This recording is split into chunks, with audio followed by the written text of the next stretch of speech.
Radhika Dutt has given a lot of thought to what makes a good product in the world. And her experience spans telecom, government services, consumer apps, robotics, and she's worked in companies large and small. She's also the author of a great book on the topic, Radical Product Thinking, which is why I am thrilled to have her on the podcast this week to talk about what it means to have products in what we generally think of as a legal services industry. I've given a lot of thought to this too, but when I asked Radhika what the product of a law practice might be, her answer surprised even me. And I'll give you a hint, it is not the documents you deliver at the end of your process. A quick disclaimer, as you'll hear, I was having a few microphone issues in this one, so the sound quality may not be up to my usual standards, but the conversation is too good to lose, so I'm giving it to you as is. You're listening to the Agile Attorney Podcast, powered by Agile Attorney Consulting and Greenline Legal. I'm John Grant, and it is my mission to help legal professionals of all kinds build practices that are profitable, sustainable, and scalable for themselves and the communities they serve. Ready to become a more agile attorney? Let's go. Hey everyone, before we get started, I want to put in a quick plug for my new software venture, Greenline Legal. And over my 10 plus years of running Agile Attorney Consulting, I kept looking for a legal workflow management system truly built around agile principles. And I've tried Trello, ClickUp, Monday, Asana, Microsoft Planner, even the built-in cards and columns tools inside other legal platforms. But nothing ever checked all the boxes of a real agile system. So I found some great technology partners, and together we built Greenline to be that system. We're coming out of beta at the start of the year, and we're still looking for a few more firms willing to kick the tires and help us fine-tune our onboarding process. And even in beta, the feature set is incredibly strong. Early adopters tell us how much better they can see their work commitments and their team's capacity, and not just for client work, but across their entire practice. And I'll be honest, they don't always love what they see at first, but once the work becomes visible, and then with the agile techniques built into the tool, it is so much easier to spot bottlenecks, keep things flowing, and make sure nothing's falling through the cracks. To learn more and see if Greenline's a fit for your practice, head to greenline.legal and click the Book a Demo button. I'm really excited about it, and I think you will be too. All right, welcome back, everyone. I am really excited this week to speak to someone I haven't spoken with before. I've been following her work a little bit and was thrilled that she reached out to me actually to appear on this podcast. And so, Radhika Dutt, thank you for joining me, and I'll let you introduce yourself because you do a lot of interesting things. Thanks for having me here. And I'm so excited and fascinated by both your podcast and your way of thinking. So I'm excited to be here and have this conversation. By way of background, I think it's maybe different from a lot of the people that you're talking to and our listeners, right? But I'll also pick out the common threads that we have. So my background is that I studied electrical engineering at MIT. I since went into the startup world. I have 5 acquisitions that I was part of, 2 of which were my own startups that I'd founded. And all of that sounds glamorous, but I'm going to give you the real scoop, which is that we made a ton of mistakes in building these startups. And I ran into what I will call now product diseases. These are diseases that make good products go bad. And I'll give you examples, but I think even our listeners in their law firms, it might resonate for them because, whether it's in a high-tech company or in a law firm, you see some of these same product diseases. So here are a few examples. One disease is obsessive sales disorder. Mm-hmm. Yes. The Rainmaker syndrome. Yes, illegal. Yes, exactly. Another example is pivotitis, where you're switching from one shiny thing to the next based on whoever's screaming the loudest. Another example is strategic swelling, where you're doing everything for everyone and, your product will make coffee if you just ask it nicely. But these are product diseases that, I realized that even in my career, as I was learning to avoid them and build good products, I was seeing that irrespective of which industry I worked in and what size of company, I was seeing those same sorts of product diseases. And then at some point in my career, even though I could avoid them, I was observing others fall trap to these diseases. And so the burning question for me was, are we all doomed to learning from these failures from trial and error, or can we build vision-driven products systematically? And that's what led me to radical product thinking. And now I'm working on my next book about why goals and targets don't work and what actually does. So that's my background. Okay, so there's a lot to unpack there. And I think I'll start. And, I don't want to say that like lawyers don't know what products are, but it's hard to think sometimes about products in a world that is very much thought of as a services industry. So help by just sort of defining product as you see it. And then maybe we can carry on from there. I almost said pivot, but we don't want to, we're going to avoid pivotitis. But I want to get to this idea of like how lawyers can embrace product thinking and maybe some radical product thinking to maybe leapfrog some of the problems that have plagued other industries as we think about a world where we really are, I think, starting to productize our services more and more. Yeah. One thing that I realized in terms of pattern matching is I started my career, in different industries. I worked in product companies and service companies, actually. I've even worked in government. In fact, I work with the Singaporean government. We have been thinking about product wrong, just for the longest time. We've always thought about product as a physical or digital thing. And what I've realized is that your product is your mechanism for creating the change that you want to bring to the world. So your product is your mechanism for creating change. And when you start to think about it in this way, right, anything can be your product. And I'll give you an example in government. I was talking to the head of the Singaporean Central Bank, the Monetary Authority of Singapore. And, he was saying how a policy is your product after reading Radical Product Thinking, that a policy is a product because your policy is intended to create a certain change in the market. And so your user interface to that policy might be a form, it might be a digital interface. But when you start to think about this way, then you can very systematically engineer the change that you want to create in the world through your product. And so the way lawyers can think about this is, what is the change you are bringing about in the world through your work? And when you start to think about it in that way, your work becomes a product. Even parenting is a product. Your kids that you're launching in the world, you're launching them in the world to create a certain change that you have in mind. And you've hopefully raised your kids in that way.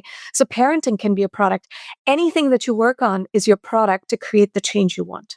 Okay, so I love that. Well, and maybe in a self-interested way, because so much of the work that I do is helping the legal teams rethink and ultimately improve their workflows, right? And I think that those workflows really are the product of the practice. And yes, we're trying to achieve an outcome for our client. And I think in terms of the change in the world, it often is really very specific to what is the change that that client is trying to accomplish. And we don't even necessarily always think of it that way. I mean, there's a couple of frameworks, and my longer time listeners have heard me say this before, but there's one that I like. The question is, what is the problem that lawyers solve in the world? And there's two sets of answers that I like. And one of them comes from a professor, Daniel Katz, who says that lawyers help people navigate complexity and mitigate risk, full stop, right? And that's the beginning and the end of how lawyers help in the world. And I think there's a lot to that. But I've added on this sort of social emotional piece, which is I also think people help people who are experiencing complexity and experiencing risk to gain information. So, knowledge seeking. Then there is advice seeking, which is another level. So, getting the information is one thing, but what should I do with that information is the next. And then the third one that I think gets overlooked a lot is we provide a sense of consortium to people. We really give people a sense that there is someone who cares, who is in it with them. And I have this other formulation that I think that lawyering is fundamentally a caregiving profession, which is not the way that most people, at least initially, will think of it. So when we talk about the change for our clients, it's really how do we get them from this world where they are overwhelmed by this complexity or this risk, whatever it is, and it could be in the context of their family, it could be their immigration status, it could be a criminal status, it doesn't matter, and get them to a place where they are able to kind of move on with their lives in as healthy and supported a way as possible. So little things, right? But I think if we think of that as our product, or at least that is the change that we're trying to produce, then I'll ask you, like, what are some things that we could think of as helping people along that journey to be able to achieve that outcome or help them achieve the outcome that they certainly, or at least we think that they want and that we want for them. Wow, there's so much to unpack in what you said, John. And first of all, this way of thinking, it is just so profoundly different and rare from what I generally come across.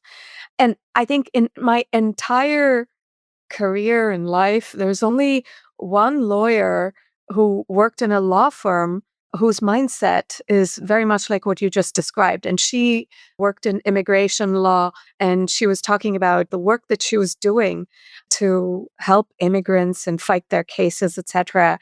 And she thought about it as a mechanism for creating change. She was an immigrant herself, and she was dealing with a lot of pro bono cases.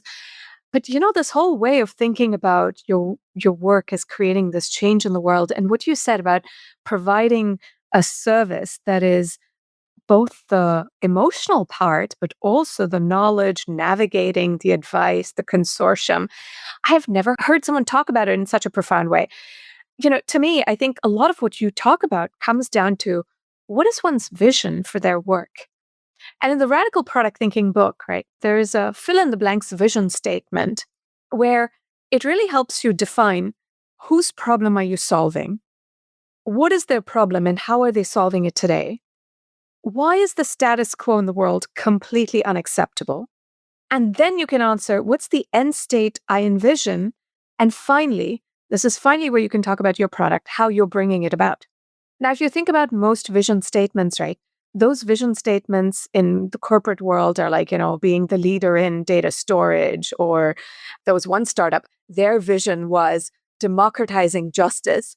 And if you looked at their product, it was actually a product that they were selling to high-end law firms.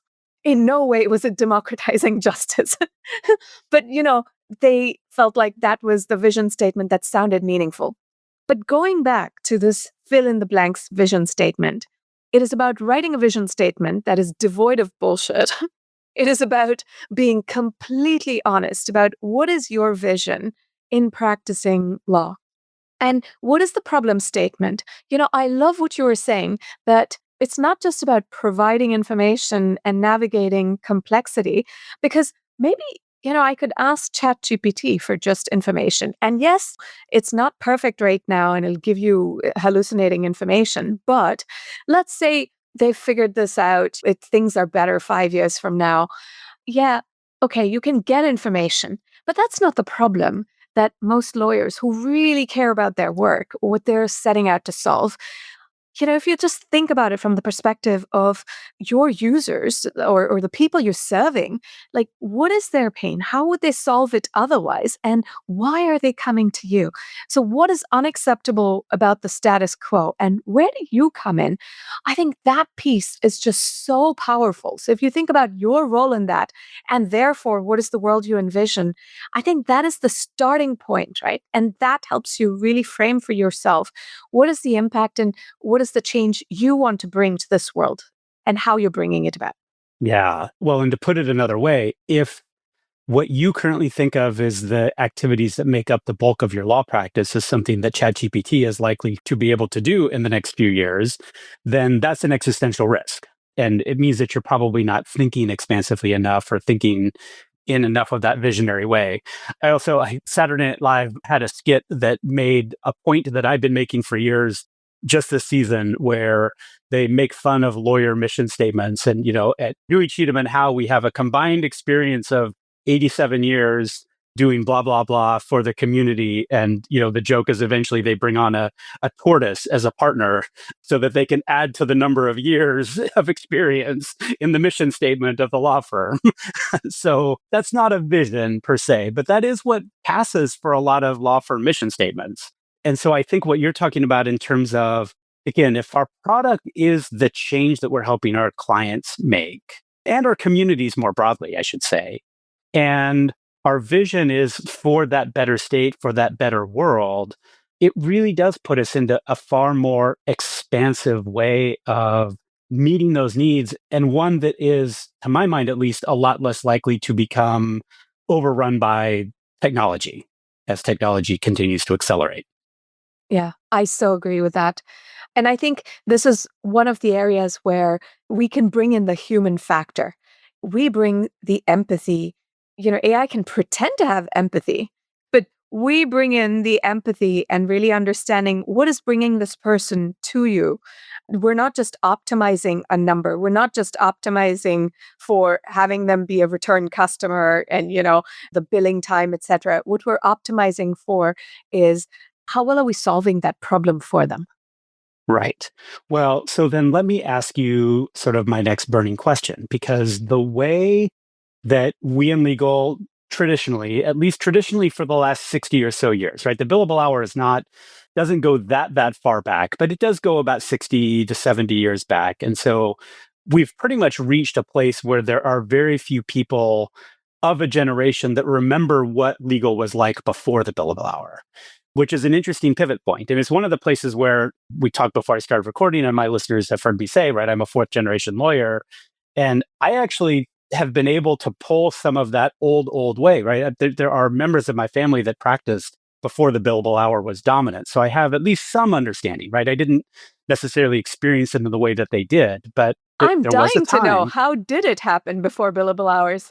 It was very much flat fee. It was agreed upon services. And in fact, there used to be rate cards that were published by the bar that were eventually found to be an antitrust violation. Because if the lawyer were to go below the rate published by the bar, they could be sanctioned. So that's price fixing, which we don't like. But that said, the solution to that problem isn't abandon flat fee, flat rate work. It's don't fix prices, right? Let the marketplace do what it's going to do. But it turned out that the billable hour became dominant for other reasons, right? And basically, it was a really good way to make money. It was a really good way to bake profitability into the mechanics of the firm. But to my mind, it leads to some really interesting kind of suboptimal outcomes. One is it focuses your product on your efforts as opposed to your outcomes, which isn't to say that lawyers who bill by the hour don't care about outcomes. They do, but it's not where the incentives lie. Either if you're a small firm owner, it's not where your incentives lie in terms of your personal economic. And if you're in a larger firm, it's not how you score points in the game of law firm. The hour targets are the way that we keep score. It also creates this funny, almost antagonistic relationship between lawyer and client, where clients are reluctant to pick up the phone and call their lawyers and have discussions and all the rest because they're worried about the rate. The flip side of that is lawyers are terrified of going flat fee because they feel like their clients are going to call them all the time. And one of the well-worn tactics of dealing with, I guess, over anxious or over eager clients is to manage them through your bill and just make sure every time they call that it does show up as a 0.2 or a 0.3 on your bill.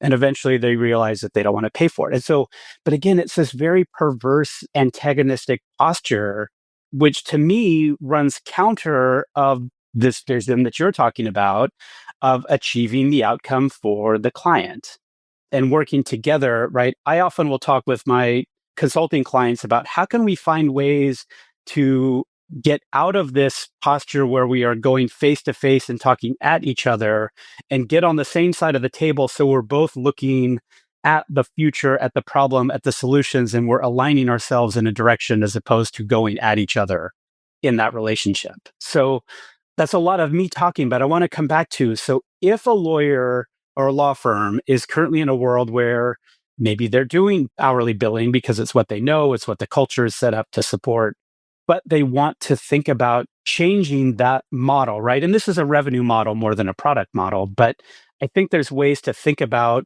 the product they deliver that aligns them in a revenue standpoint as opposed to these oddities that the billable hour creates. So I'd love your thoughts Oh, on that. I love everything that you're saying. And, this so resonates for me on the product side. When I talk about product strategy and radical product thinking, I talk about 4 questions that we have to answer. So the first question is, what is the pain that makes someone come to you? The second question is, what is your product? So what are they engaging with from you to be able to solve that pain?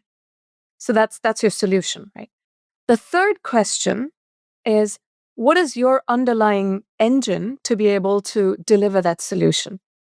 And then finally, the fourth question is, what is your business model? How do you deliver this? So this is where you think about your pricing strategy, your sales channels, etc. And the easy mnemonic for this, by the way, is RDCL or radical. The R is the real pain points. The D is the design or the solution for these pain points. The C for capabilities is the underlying engine. That's the lawyers, the paralegals that you have. And the L for logistics is the business model. And one thing that I say often is we often in our product think about the first three things at best. We think about who's our user, what's our product, the solution. And then the third thing is how do we deliver it? Maybe it's the technology. Recently, all the talk is how AI is going to deliver it. But the last part, this L for logistics, which is how do we deliver the solution, meaning the business model, sales channels, etc. All of that is something that's an afterthought. And often, I think what happens in businesses, and this is especially true given everything you just mentioned for attorneys, the business model is fundamentally at odds with your client's interests very often. So I'll give you an example, another business where the business model is at odds with the user's interest. Insurance. Every time you file an insurance claim, your insurance company is losing money. So how often does it happen, by the way, that you file an insurance claim and they deny it, right? Because their business model is fundamentally at odds with what is in your interest. So there's a company called Lemonade, and they rethought their business model, and they're doing really well. So what this company did is they rethought the business model in that when you pay your insurance premium, it goes into a pool of money, and they take a fixed fee out of that pool. Everything that is left over in that pool is what they pay insurance claims out of. So their business model is no longer at odds with you, so their insurance claims get paid out really quickly. And the other piece of this is, as an insurance customer, if there's leftover money in that pool, it goes to the charities that the customers pick out. Oh, interesting. Okay. So the business model aligns everyone's interest. Now, going back to law firms, this is something for us to think about. I'm not sure what is the right model. Maybe it is fixed fee. Maybe it's something else, right? Well, There it's can interesting. Sorry to interrupt, but it occurs to me there's an entire branch of the legal world that only exists because so many insurance companies are misaligned with their customers in terms of their model. And that's basically personal injury or plaintiff's lawyers. And the vast majority of what they do is fight insurance companies.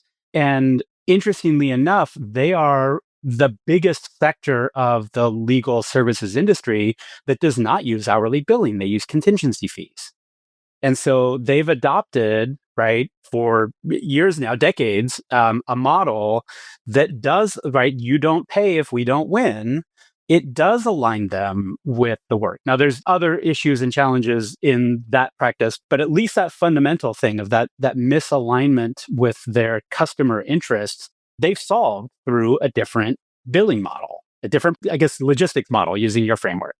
Yeah. And, exactly. And I think for other types of law firms, there may be a different model. And I think the big question is we can innovate, not just in terms of how we deliver the service, but in our innovation can be in that category of logistics of how are we delivering our service. And that's part of the pricing model. I won't say marketing or sales channels because that's a bit problematic in terms of innovations through that category. But, it can be a thoughtful approach, is what I'm saying.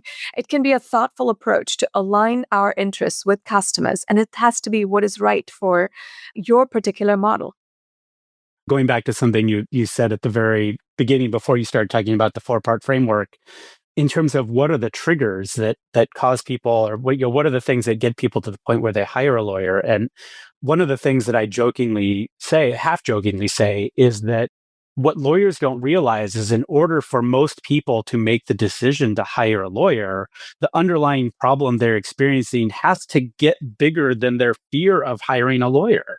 Because of these misaligned, and there's so much of a common and I think justified perception that hiring a lawyer is really expensive. It can be complicated. There's a lot of unknown things about what's going to happen. Some people fear a loss of control once they hire a lawyer, that, oh, now this lawyer is going to take it over and I won't have as much agency anymore. And so all of those things are very real. And in order for people to turn to professional legal help as opposed to asking, an aunt and uncle or family friend, or maybe a, other trusted member of the community, things have to get kind of bad. It is so true. And when we just align our business model with the client's interests, and it can even happen through a conversation. It doesn't even have to be a law firm's general policy.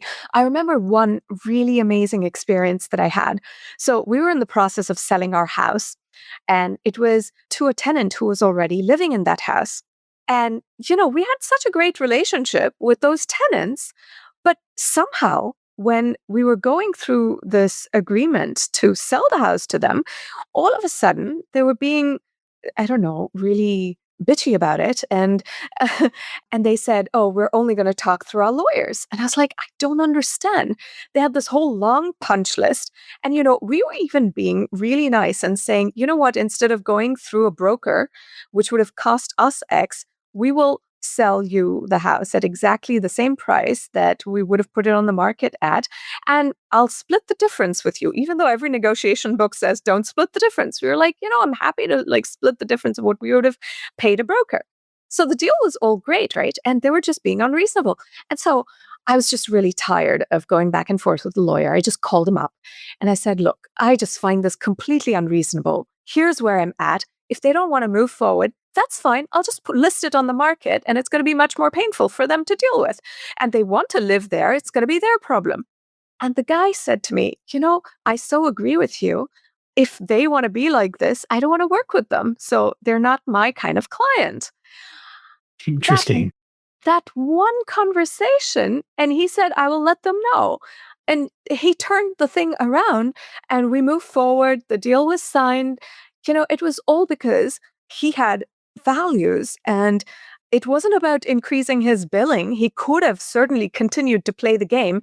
It would have been a Right. miserable experience for all of us. Yeah, well, and it gets to, and it's interesting because that's an example, and I'm sure that folks who are listening have heard this in so many different ways, right? I did a workshop a couple weeks ago with a divorce firm, and so much of how much someone is going to spend when they're dissolving their marriage depends on the lawyer their soon to be ex hires, right? That is the single biggest wild card when it comes to how's this going to go? And if you get a lawyer on the other side that wants to be problem solving oriented and wants to move people towards an amicable resolution, then you can do that. If you have a lawyer that is marketing through the metaphors of either fighting or pit bulls or all of these things, they have a way of sort of ginning up a certain attitude. Maybe they attract a certain type of people, maybe they engender a certain type of response, but whatever it is, that divorce,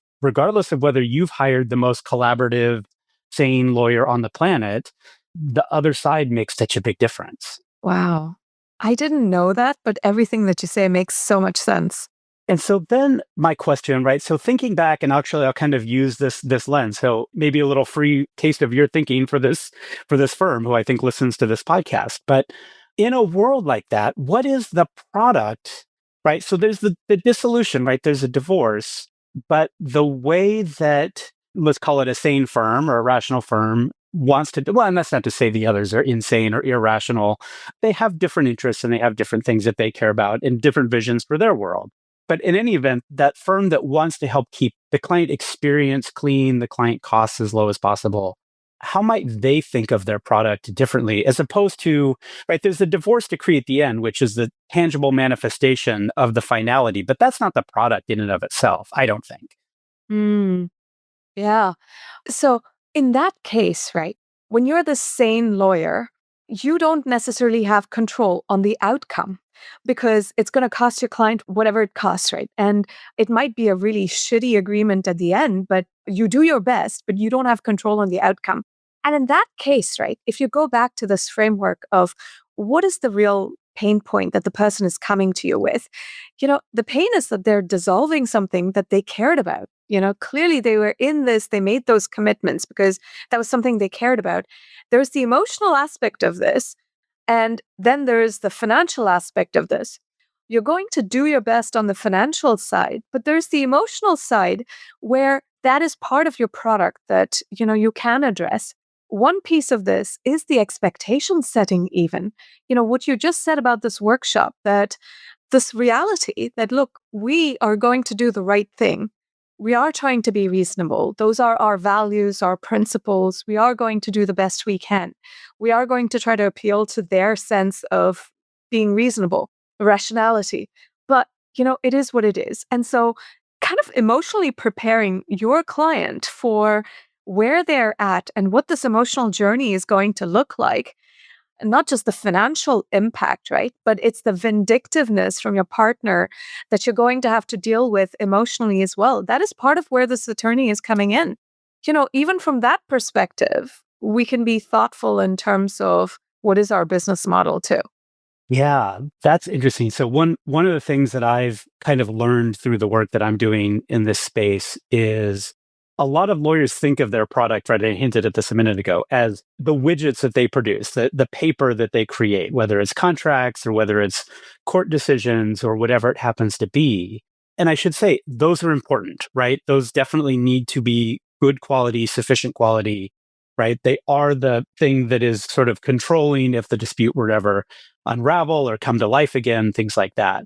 However, when it comes to thinking about what is your product, it's a really imperfect one because your clients are not in a good position to judge the quality of that product, right? That maybe judges can judge it, maybe your opposing counsel or colleagues can judge it. But if clients could come up with good quality legal documents, they wouldn't need you for that piece of it.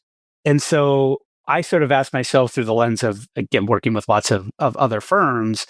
So if that's not the product, what is? And the thing that I've landed on, at least for now, is the quality of the client experience through the journey. Because that is the only thing that they can effectively judge, right? They can't judge the quality of your output, but they can judge how they feel along the way and how well supported they feel, how well informed they feel, how well you sort of predict for them what the different things that might happen might be so that they're not surprised when something takes a left turn.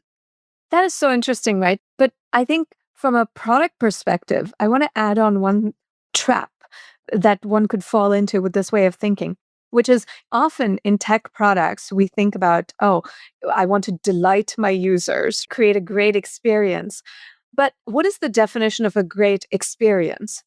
One thing that I learned a lot from was this insightful conversation with the head of the central bank in Singapore, the head of the central bank, Ravi Menon. He often said that the Singaporean central bank is very strict. We're not here to be lax. Creating a better experience for financial institutions and consumers doesn't mean that, we are lowering our standards any.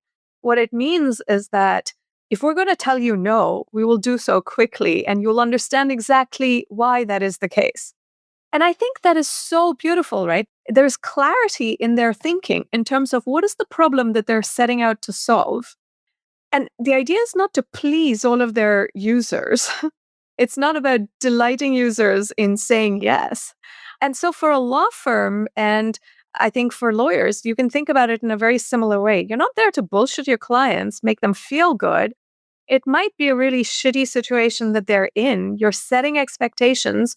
You're making the journey. Like, you have to define what is a good journey. What is the definition of a good user experience, right? And it might be that I'm going to tell it to you like it is. You have my support, but I'm not going to bullshit you. I'm not going to baby you either. Like, you have to figure out what is a good experience. What do you deliver? That, I think, is an important angle of what is the product.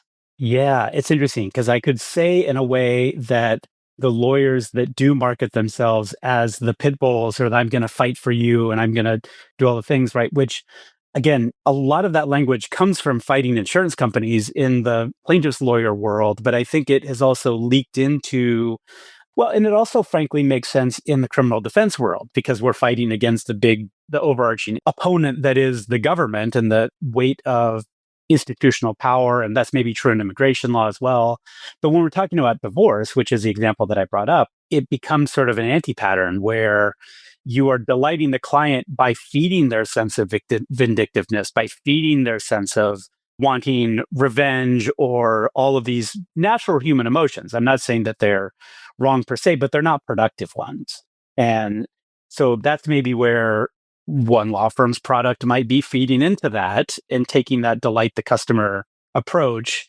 Whereas a different law firm, and probably the kind of firm that I tend to work with, tends to be more along the lines of, look, we're sorry you're in this tough spot. We're going to get you through it, but we're not going to shine you on while we do. It's such a beautiful thing, the way you describe it. Like, I think being thoughtful and creating the impact that we want to create is less soul sucking for us as individuals, right? If you're a thoughtful person working in that field of, let's say, divorce law or whatever it is, if you can be that thoughtful person and your values are ingrained in your work and the product that you produce, that in itself makes work and life less soul sucking. And I remember before we started this recording, even you were saying being a lawyer doesn't have to make work suck, right? Like Right. it's No, I this do. is I joke sometimes that my elevator pitch is well, I used to say I help lawyers suck less, but that is a little accusational. And so I changed it to I help lawyering suck less, which I think is a little bit more accurate. That's obviously not my full on mission statement, but it kind of boils it down. It doesn't have to suck. And I think for me, at least in my way of looking at the world, it sucks less when you're finding alignment than when you're in this sort of oppositional posture. And again, it's challenging, right? Because the American legal system is an adversarial process. And we're taught that in law school, that we fundamentally believe that the truth will out through this. One side has a lawyer, the other side has a lawyer, and you're duking it out. So there is this sort of at least baseline assumption of this antagonistic process. But just because that's the way it's going to work, if you wind up in the pressure cooker that is an actual courtroom, the statistics vary somewhat, but somewhere between 90 and 95% of all cases settle before they actually get to trial. So it's this funny thing where you have to prepare to be able to take a case to trial, but the likelihood of it actually getting there is really, really low. And I think that even colors, and not, I don't want to exclude my transactional listeners, right? So those lawyers that are doing agreements and other things, but the contracts we write or the deals that we help create, those are designed to hold up in court as well. So that adversarial system is at the backdrop of everything. But again, the real value maybe comes from getting on the same side of the table, or at least looking, instead of being against another thing or against another party, really finding those places of alignment and working with them first. there's a friend of mine, Minal Bopaya. She's the author of a book called Equity. And, she has this quote. She says, being against something is not a vision. And I love that, right? Being against something is not a vision. Like, what are you for? What do you stand for?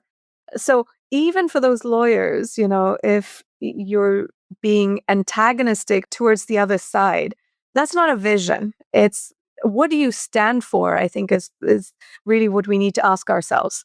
Yeah, I've got a great example of that, which is a firm I worked with years ago, and it was a women-owned firm. And they came together and formed a practice because they'd all had really terrible experiences working, for older generation lawyers in a certain way. And they felt like they had escaped. And they came together to be able to have more work-life balance and sort of build the firm that they wanted to see. But the thing that they had in common was that they didn't want to recreate these terrible experiences. And it wasn't enough. The partnership failed because ultimately the three of them did have slightly different ways of thinking about what they did want to bring into the world. And I actually think it's okay now that the partnership failed. It was painful at the time, but it's a great example where the spark of creation had to do with this almost shared trauma, but that shared trauma wasn't a vision for the future. It was just a way to get out of the present. That is so fascinating. I love that example. And I think we mentioned you've got this whole other way of thinking around goals and metrics and things like that I think we should save for another episode because it's so great. And I don't want to give it short shrift. So to kind of like bring back and come up with some concrete things that people can think of in terms of having a law practice, and that might be your own law firm, that might be you're part of an in-house legal team, which is basically, as I said before we started recording, kind of like a small law firm inside of a company, or even if you're part of a larger law firm, still you have a practice group. I think a lot of lawyers and teams have a fair amount of autonomy. How can they start sort of using the radical framework that you have described to maybe make their own lives a little bit better and certainly make their clients' lives a little bit better? I love this question. So here are some practical things we can do. So far on our podcast, we talked about vision and how you can write a clear product vision for your work as a product as a lawyer, right? And the second thing we talked about was the radical strategy, the RDCL strategy, so that you can align the pain point that you're solving for your solution along with the business model. But there's one other piece that we didn't talk about, which is there's vision and strategy, but then there's the short term business needs too. And the reality is that you have to balance the long term, which is the vision, against the short term, which is survival. And so, how do you do that in a way that aligns with your values? So, the way I like to make that explicit is, we use intuition, by the way, to always think about long term versus short term. When you were studying for the bar exam, you had to think about, like, am I going to party tonight or am I going to, uh, or am I going to study? And you made the right choices Right. based on I long had a term versus one-year-old at short the term. time, so I had an even different set of issues, but yes. Right. And so that sort of intuition, let's make that explicit, right? So that we can think about it really clearly and deliberately. So draw an X and a Y axis. Your Y axis is vision fit. Is this good for the vision or not? And now you have a framework for writing a really clear and detailed vision so that you can assess if something you're pursuing is good for the vision or not. Now you can draw up the X axis, which is this good for survival or not? And when I think about a law firm, typically survival is about financial survival, right? It's about billing, goals for billing, etc. And so the things that you can think about are along the lines of these four quadrants that emerge from this X and Y axis, things that are good for vision and survival. Well, those are the easy decisions. But we don't always get to just stay in easy decisions, nor should you, because if you're always only doing easy decisions, then you're never investing in the vision. So investing in the vision is where it's good for the long-term vision, but it's not good for short-term survival. And so an example of this in the tech world might be, you're investing in training, you're investing in revamping systems internally. And once I describe the four quadrants, maybe you can think about some examples of investing in the vision. I've got a Uh, great one, so yes. oh, excellent. Okay. And the opposite of investing in the vision is vision debt, which is where you're doing things that are great for short term survival. So maybe it is bringing in those billing hours, but it's not great for your long term vision. Even you are finding that work is soul sucking for you. Maybe it is that you're working with clients, you feel like they're not even aligned with your values, etc. Right? So maybe that is vision debt. The question for you is, how are you balancing these quadrants? The last quadrant I didn't talk about is the danger quadrant, which is bad for both vision and survival. Nobody explicitly wants to be in that quadrant, but very often you might take on something that you think is vision debt and it ends up in the danger quadrant, right? But I'd love to hear your thoughts and the balance across these, because by thinking about these quadrants, right, we can implement or we can use our vision in everyday decision making, what opportunities we work on, how we choose to spend our time so that work can be less soul sucking. I'd love your thoughts. Yeah. Well, okay. So without going too deep into sort of the things that I talk with my clients about and have talked on the podcast a fair bit, I would say my experience is that the overarching situation for most law firms is one of overwhelm. They actually have more demand for their help than they have supply of time and attention to do that. So they have created what I refer to as a different, I love your framing of vision debt, because I sometimes talk about delivery debt, which is you've committed to a client to help them solve their problem, but every new client you bring into your system actually makes it harder for you to deliver on your commitment to help a different client in their situation. And so I often refer to what I call the honest reckoning with capacity, which is basically how are you going to make sure that you're not overloading your systems so that you can actually deliver on the commitments that you make.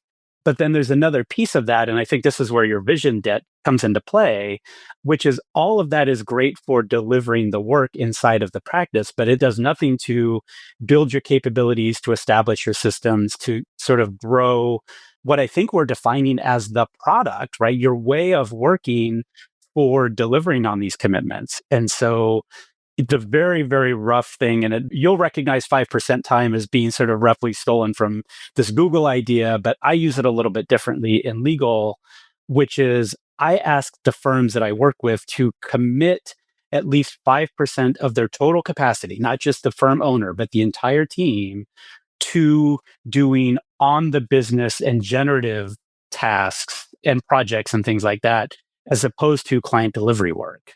And I always have this fascinating thing when I suggest that, because people hear 5% and they think, oh, well, that's not that much. I can do 5%. And then I say, yeah, that's 4 hours every other week. And all of a sudden that feels like a ton. And especially in a world where we bill hourly, or a lot of us bill hourly. So, but I think it's a version of what you're saying, which is you're basically preserving 5% of your capacity to specifically pay down your vision debt, or to build credit maybe on the vision side of the equation, as opposed to the keeping the lights on, delivering the work, bringing in the revenue part of the work. And ultimately, I think 5% maybe isn't enough. Certainly for leaders, it's not enough.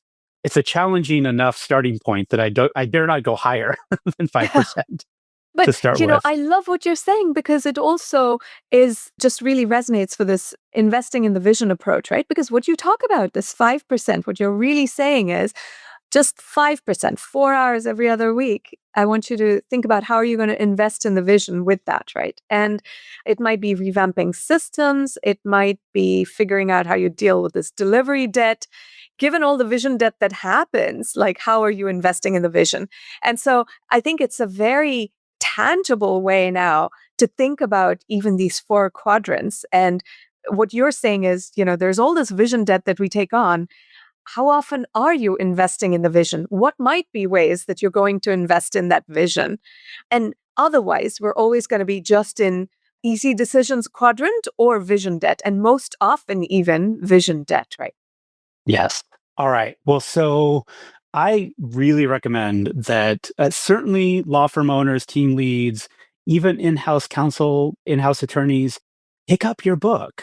So, what's the best way to connect with you, to find the book, and maybe do at least starting with that visioning exercise that will help you even understand when you're starting to have vision debt? Because if you don't go that far, it's hard to even recognize that vision debt is happening. So the book is Radical Product Thinking. It's on Amazon and other bookstores around you. You're welcome to reach out to me as well on LinkedIn. I'll share links to both of these after our podcast. We'll get them in the show notes for sure. Yep. And I always love to hear from people just as they're creating change in the world. Tell me about your experience. I'm so curious to hear. Great. Well, Radhika, I would love to have you back to talk about metrics and what's wrong with the way that so many places think about goals and metrics. So let's call this a preview of coming attractions. But thank you so much for all of this thinking and explanation around product. I hope that our listeners find it really useful. Thanks so much for having me on. This was such a fascinating conversation. All right. Thank you so much to Radhika for a really thought-provoking conversation. And I'm definitely having her back in the new year to dig into goals and metrics. And be sure to look for the link to her book in the show notes. Here's what really stuck with me from today. First, I love her framing that your product isn't the widgets you produce, it's your mechanism for creating the change you want to see in the world or the transformation your clients are counting on you to provide. For lawyers, I think that's a really powerful reframing because it shifts the focus from being a technician focused on documents and tasks to being a strategizer and a caregiver guiding your clients through the legal process. Second, your business model is part of your product. And if the way you build, deliver, or charge for your services puts your incentives at odds with your clients' needs or expectations, your product's going to come out feeling misaligned no matter how good your technical work is. And finally, a good client experience isn't just about delighting people. It's about that true caregiving relationship built on clarity, honesty, and helping them understand the path forward even when the answer isn't necessarily what you think they want to hear. So I'll leave it at that. If you have any questions or feedback about this or any other episode, please don't hesitate to reach out to me at john.grant@agileattorney.com. As always, this podcast gets production support from the great team at Digital Freedom Productions, and our theme music is Hello by Lunara. Thanks for listening, and I will catch you again next week.